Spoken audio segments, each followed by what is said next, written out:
Hello guys, welcome to my channel. आज हम पढ़ने वाले हैं drug distribution. So drug distribution is defined as the movement of drug from systematic circulation to interstitial fluid and various other part of the body.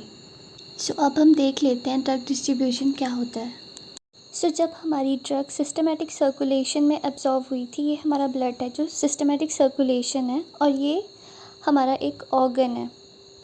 तो systematic circulation से जो drug organ में जाती है उसे हम कहते हैं ड्रग डिस्ट्रीब्यूशन, या तो किसी ऑर्गन में या तो किसी इंटरस्टिशियल फ्लूइड में। ये हमारी पैसिव डिफ्यूजन प्रोसेस है जो हायर कंसंट्रेशन से लोअर कंसंट्रेशन में मूव करेगी। ड्रग डिस्ट्रीब्यूशन हमारी नॉन यूनिफॉर्म प्रोसेस है क्योंकि ड्रग हमारे ऑर्गन या बॉडी पार्ट्स में डिफरेंट रेट और डिफरेंट एक्सटेंट्स में पहुंचती है और ये हमारी एक रिवर्सिबल प्रोसेस है। There are factor affecting drug distribution जो है blood flow, lipophilicity, capillary permeability, plasma protein binding, some other factors like age, obesity, redistribution.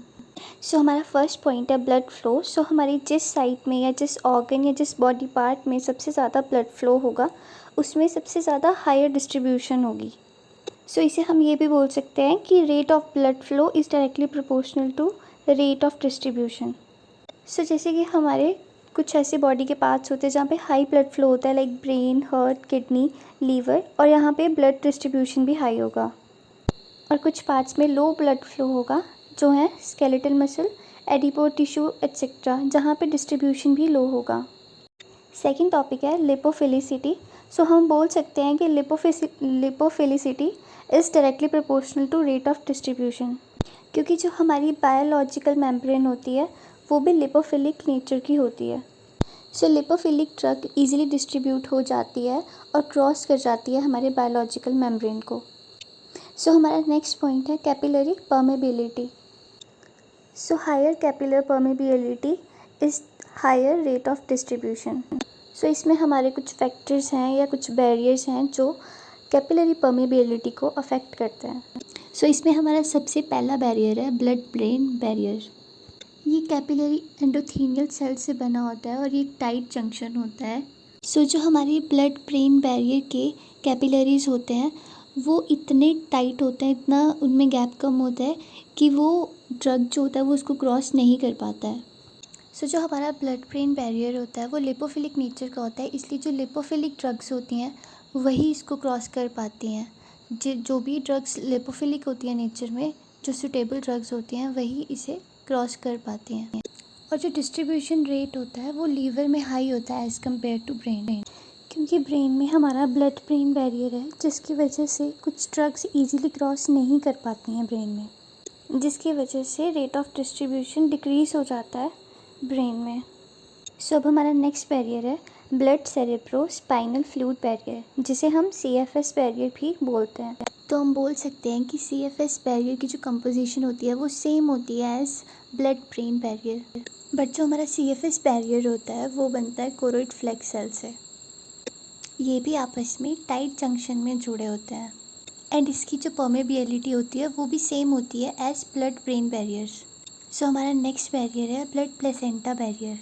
ये बैरियर हमें प्रेगनेंसी के टाइम पे देखने को मिलता है जो प्रोटेक्ट करता है हमारे फीटस को, एंड ये भी लिपोफिलिक नेचर का होता है, इसलिए ये लिपोफिलिक टाइप की ड्रग्स को क्रॉस करने देता है एंड ये रिस्ट्रिक्ट कर देता है हाइपोफिलिक नेचर की ड्रग्स को।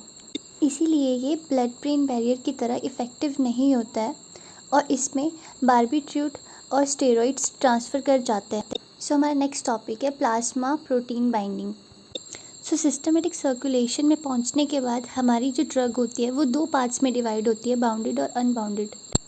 जो हमारी मोस्ट ऑफ द ड्रग्स होती हैं वो बाइंड होती हैं एल्ब्यूमाइन से, और ये एसिडिक ड्रग है इसलिए ये एल्ब्यूमाइन से बाइंड होती है। और जो बेसिक अदर ड्रग्स होती हैं वो हमारी अल्फ़ा-1 एसिड ग्लाइकोप्रोटीन से बाइंड होती हैं। हम बोल सकते हैं कि जो रेट ऑफ डिस्ट्रीब्यूशन होता है वो कम होता है बाउंडेड ड्रग्स का as compare to unbounded drugs, क्योंकि उनका जो साइज़ होता है वो इंक्रीज़ हो गया होता है, इसकी वजह से वो क्रॉस नहीं कर पाती हैं ईजिली मेम्ब्रेन को। And free drug has good and great distribution rate. हमारे अदर फैक्टर्स में आते हैं age, obesity and redistribution.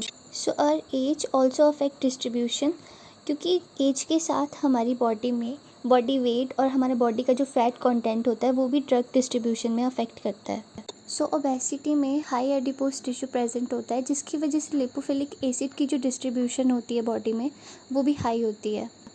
So thank you so much for watching this video and subscribe my channel for more such videos.